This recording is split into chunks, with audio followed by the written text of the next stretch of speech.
Don Jorge Alessandri era una personalidad única que discutía mucho con su padre, don Arturo, porque don Arturo era Don Quijote y don Jorge Alessandri Sancho Panza, con los pies en la tierra.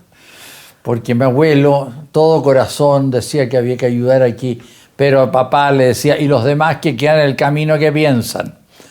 Entonces, don Jorge Alessandri era un hombre muy ecuánime y se daba cuenta de las cosas. Mi abuelo era todo corazón, era ayudar a la gente, a veces en forma desmedida, en perjuicio de otros, porque eran sus amigos,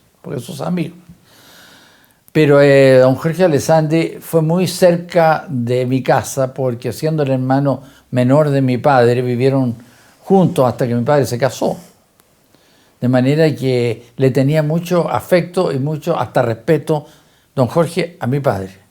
Y lo veía mucho a él. Y después que murió mi papá, don Jorge Alessandri se transformó no en un padre, pero sí lo más cerca de padre que se pueda tener, porque de un cariño enorme. Y yo me sentía muy, muy cerca de él y lo quería mucho. Lo veía frecuentemente. Cuando era presidente, bueno, mi padre viajaba mucho con desesperación de don Jorge Alessandri y ya se le ocurrió a Arturo irse a Europa.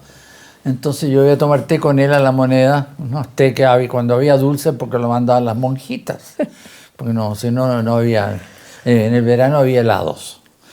Y me quedaba con él conversando y con otras personas y a veces hasta que se iba de la Moneda y él iba apagando las luces del corredor de la Moneda, porque encontraba que para qué gastar electricidad de más. O sea, tenía un sentido de la responsabilidad, un sentido de lo que es correcto, extraordinario. Por eso la honestidad y la seriedad de su gobierno no tienen parangón.